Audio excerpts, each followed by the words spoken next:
on what's to come in the year ahead. Now, while maintaining the National Statistics Office estimate of India growing at 6.4% this year, the range for next year, that's FY 25-26, is coming in at 6.3% to 6.8%, well below the earlier slated 7 to 8% growth rate. Now, the economic survey, while taking into account global headwinds and China's recovery, stayed conspicuously silent on Trumponomics, especially on tariffs that may or may not come through.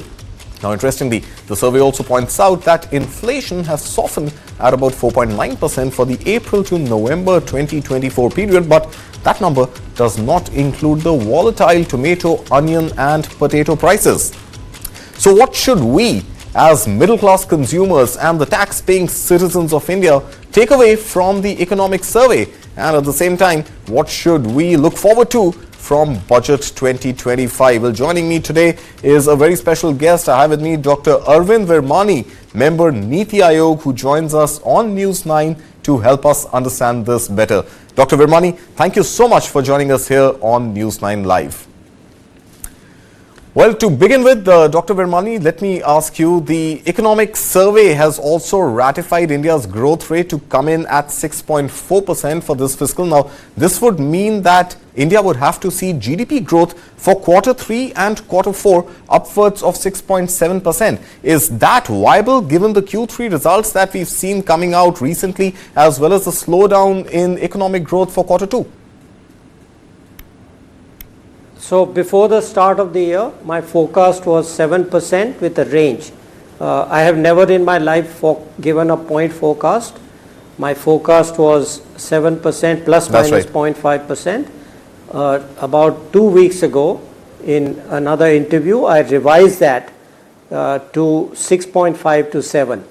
I am still confident that the growth rate will be 6.5% or higher. 5% or higher, but have you seen between Q2 to Q3, has there been any improvement in the indicators that make you confident that a 6.7% growth for Q3 or Q4 could perhaps be a likely outcome? So the reason why my forecast was incorrect was the increase in uncertainty. Of course, we knew the effects of higher interest rates, but as you know, I don't have to mention the various developments in US which have happened, and that has increased uncertainty. Less in a sense direct. We anticipated the direct effects, but the indirect effects have been very strong. Right. So the uncertainty arising from US affects not us directly. It affects Europe. It affects virtually every other country in the world. And those indirect effects are what has caused slowdown in investment all over the world. People are waiting, watching and waiting. So I think some of that uncertainty will get cleared, and therefore the outcome will go back to that. Right. I'm sure the uncertainty will get cleared, Dr. Virmani, but how comfortable are you with the projection for next year? I'm talking about FY 26, where the growth estimate now has been revised to a broad range between 6.3 and 6.8%. Now, this is well below the 8% growth that we were betting on for the Viksit Bharat dream to come true. So, should we actually now begin to get worried a little about the 2047 target? So, you know, I hear this 8-9%. I have been in this building actually for 30 years off and on.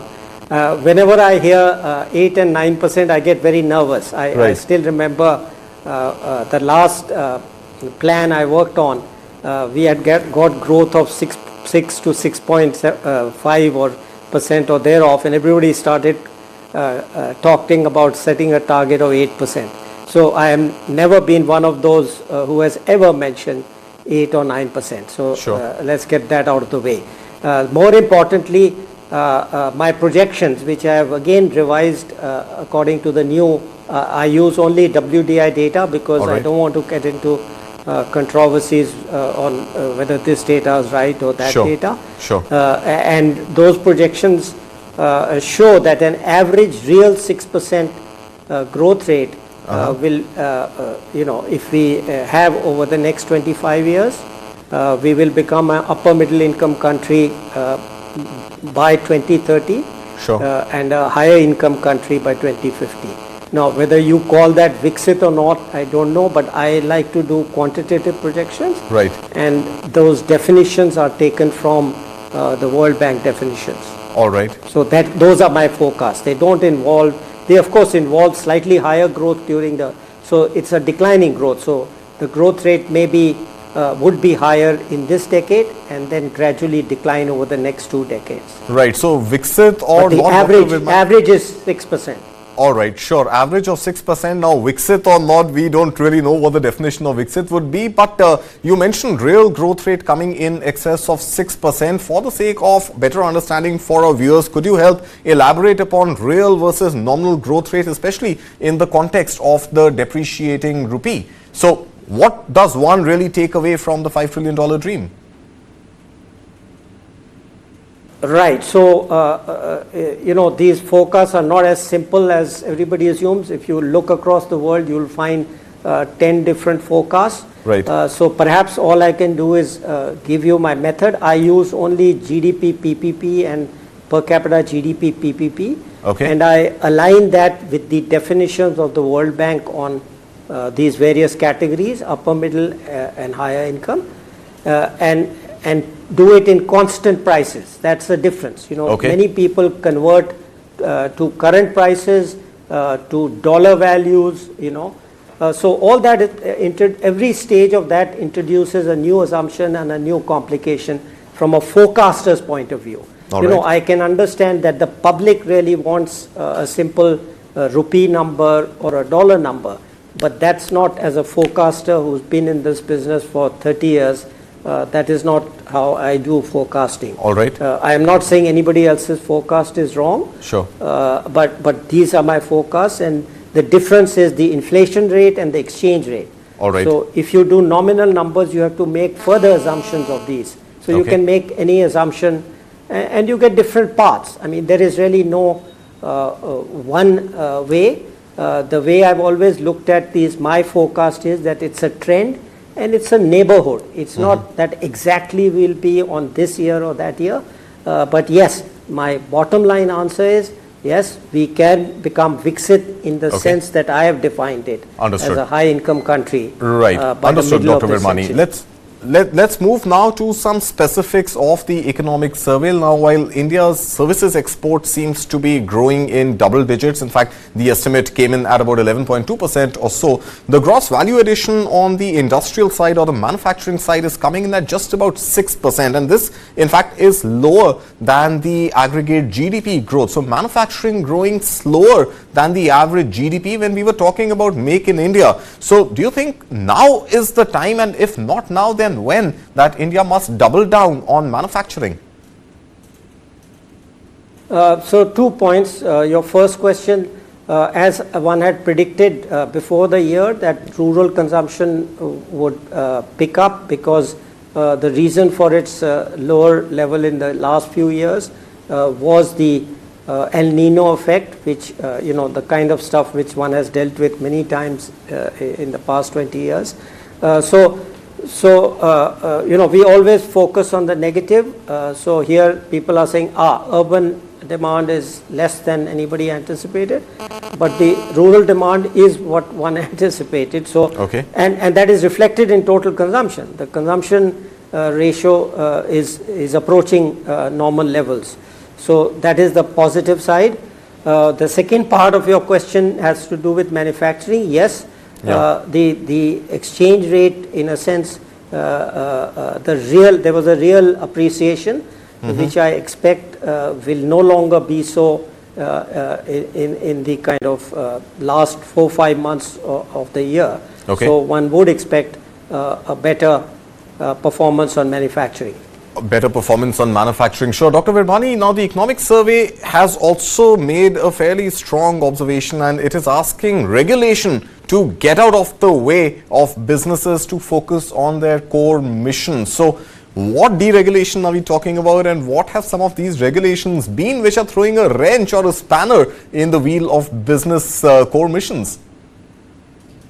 Yeah, that's a good question, because that is one of the things which I would praise the economic survey for. Sure. And that is, we have, of course, all of us. I mean, I've been talking about it for, I don't even care to mention how many decades. Many other economists have been saying, and others who are even in government have been saying.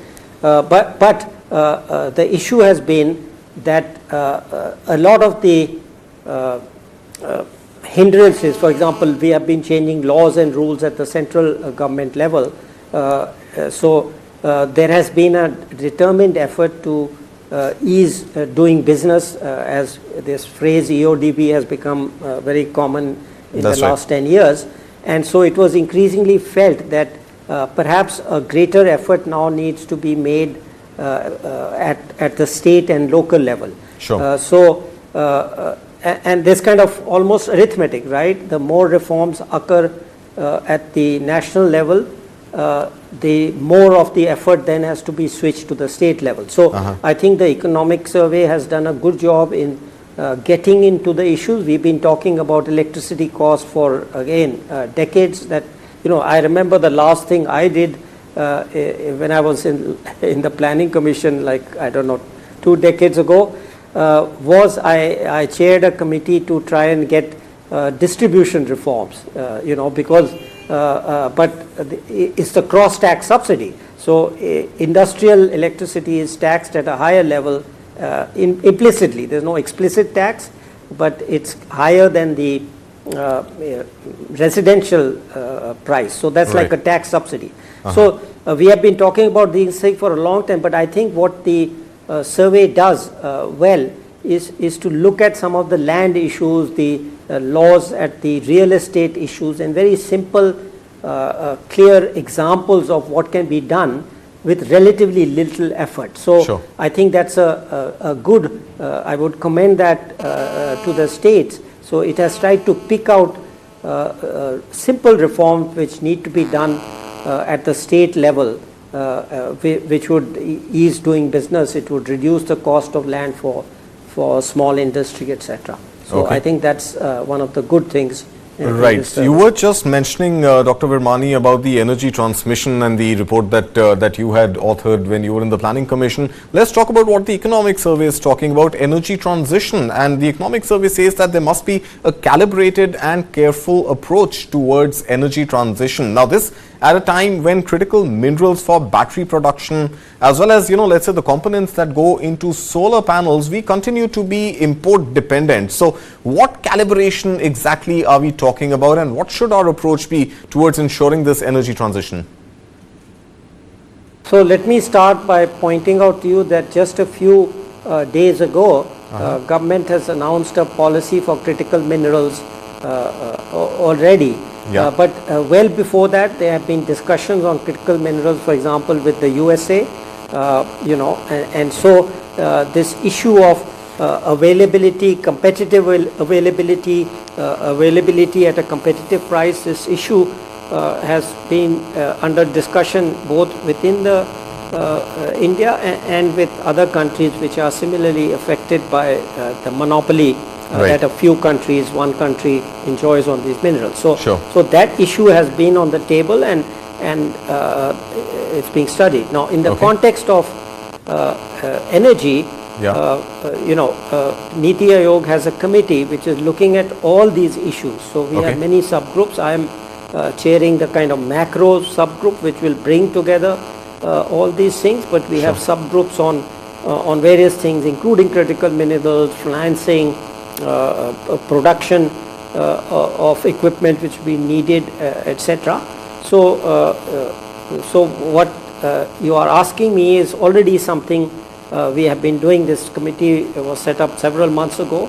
We hope to have a report on that in the next few months. So, by definition, when you have to weigh and trade off things, that these are judgmental things. So, what the subcommittees are doing is looking at each sector or each issue in detail, and then kind of we, in a macro perspective, we will make those, bring out those trade-offs for the government. Eventually the government and the cabinet have to make well, we do look forward to reading that report once it comes out, Dr. Virmani. But talking about talking about energy transition, now that we know Donald Trump is in power and there is this nuclear energy deal that we have been stuck with on lack of tech transfer from the US to India, do you think this is the best time for India's energy transition to seriously consider nuclear energy as perhaps the most viable option?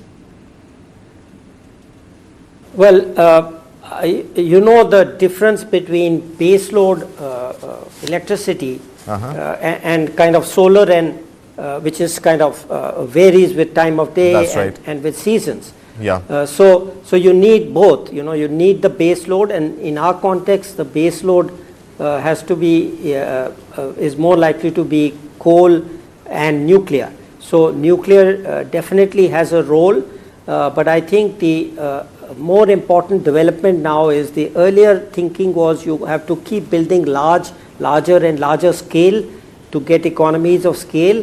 Now the thinking is turning in the opposite direction of having small modular nuclear reactors. Of course, we have a subgroup, we have a member who's very, who knows these technologies. So that subgroup will give us their judgments of which way to go. But what I can say is that both the small modular reactors and better decarbonization of the coal, etc., both these are things one would look at for the future. Sure. Well, the economic survey, Dr. Virmani, has also mentioned in the context of energy transition, and staying with that theme, that public transport may actually be a better suited medium for electric mobility to take off in the country. Now, does this mean that there are going to be more incentives for infrastructure development around public transport? And what happens in this context to India's passenger vehicle electric mobility dream and the target of 30% electric mobility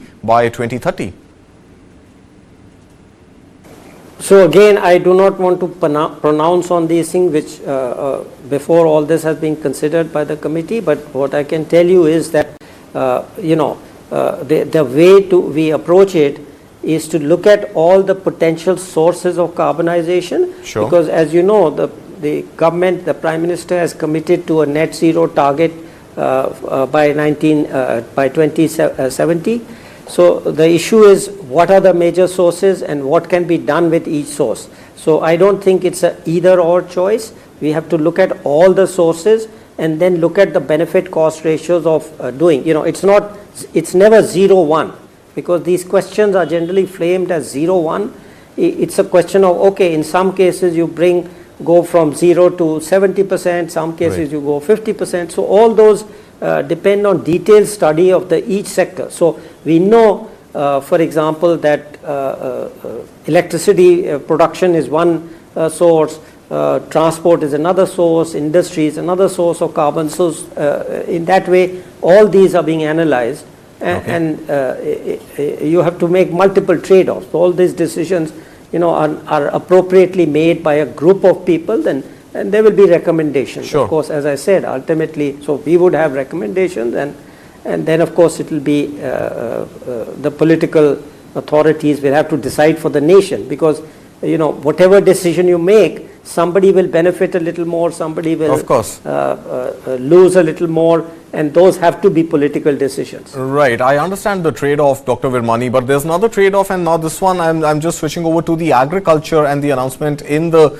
economic survey, or rather the mention in the economic survey, was that maybe India should diversify its crop rotation and diversification of agriculture sector from the current stock of crops to the more water dependent crops, and that diversification should happen. India should move away from the traditional stockpile of agriculture which is water dependent. Now, do you think this is something that could indeed lead to greater inflation if India were to look at diversification of crop rotation?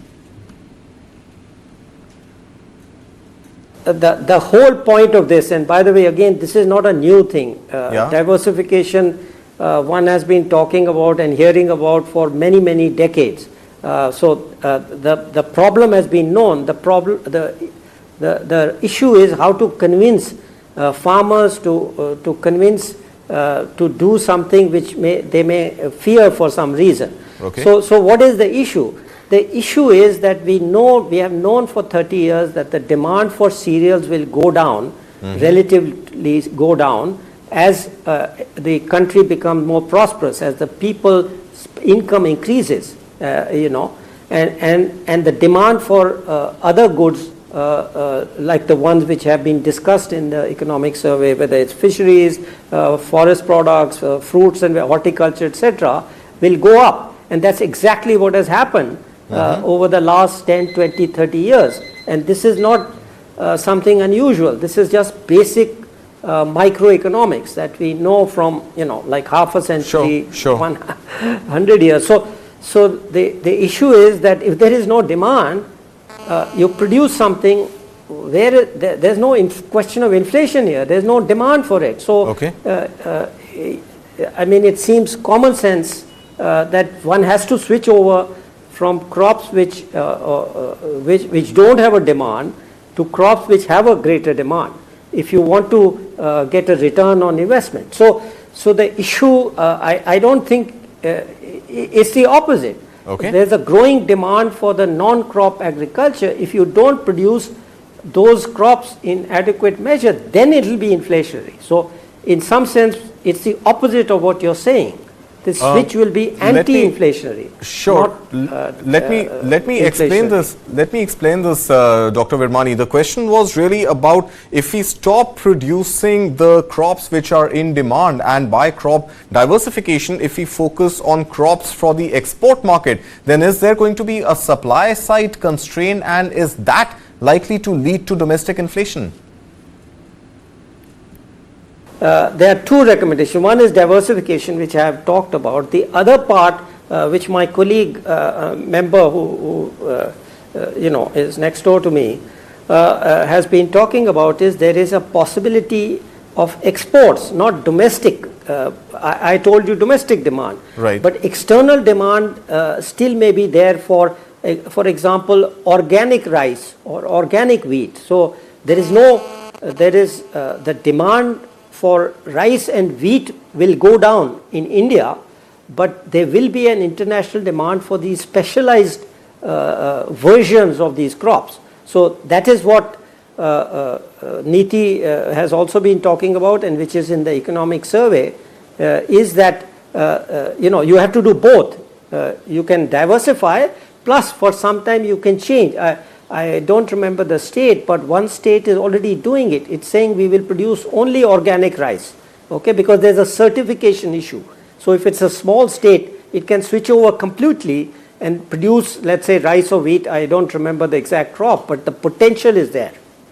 Got it. Now, let's actually look at, in the context of agriculture and vegetables and crops that we are talking about, Dr. Virmani, let's look at the inflation graph minus the vegetable basket. Now, when you look at the core inflation, it comes well below the 4% mark. So, that is within the RBI's comfort range. So, is it time for RBI to stop evaluating the headline inflation when it comes to rate decisions and just look at core inflation, which is well below the 4% mark?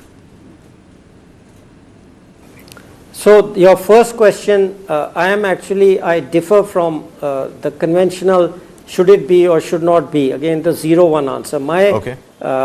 My solution is to go back to first principle. What is that? The core inflation was separated out because there were certain elements like oil prices and food which were highly volatile. So my solution to that problem is there are there are two parts to food inflation. One is not volatile, the other is volatile. So what we could in principle do is include the non-volatile sections of food into the core inflation and leave the volatile out of it, and that would in a way solve this problem. Solve it doesn't, but it gives you a better handle in my view. Sure. So what you're proposing, Dr. Virmani, is a hybrid sort of formulation or a redefinition of core inflation. That's an interesting point. We'll discuss that in detail another time. But we're just hours away from the budget to be presented in Parliament by Finance Minister. I'm sure you wouldn't like to speculate on whether there would be a tax cut or not. But as an economist, do you think this is the time to indeed give more money in the hands of the people to boost consumption? So I will state what is my opinion for a decade, which is that I believe that the most important thing is what I call revenue neutral tax reform. And I've written papers on it, I've done research on it, and I'll remain a votary of that, even though my friends and relatives will say that, why don't you support tax reductions? So my primary goal is to simplify the tax system, whether it's income tax, GST, which I have written a paper 5 years ago, or it's customs duties, which I chaired a committee in 2002. My approach has always been look at revenue neutral tax reform, which actually raises the buoyancy of the tax system, and then you can think of actually reducing the taxes, because you will actually get much more revenues from year 2, 3, 4, etc. All right, Dr. Virmani, but we're completely out of time. It was a pleasure having you, and thank you so much for taking time out on this very special day and joining us here right now on News 9 Live. Thank you so much, Dr. Virmani. Thank you. Well, that's a wrap from me for now, but all action on budget will continue right here on News 9. Thank you so much for watching.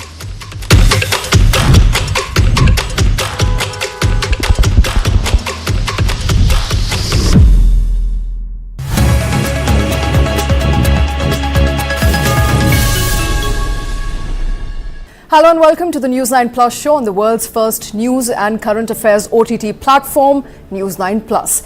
Here are the top headlines today. Budget session of the Parliament began today with President Draupadi Murmu addressing a joint sitting of both houses. She said that the government's third term is witnessing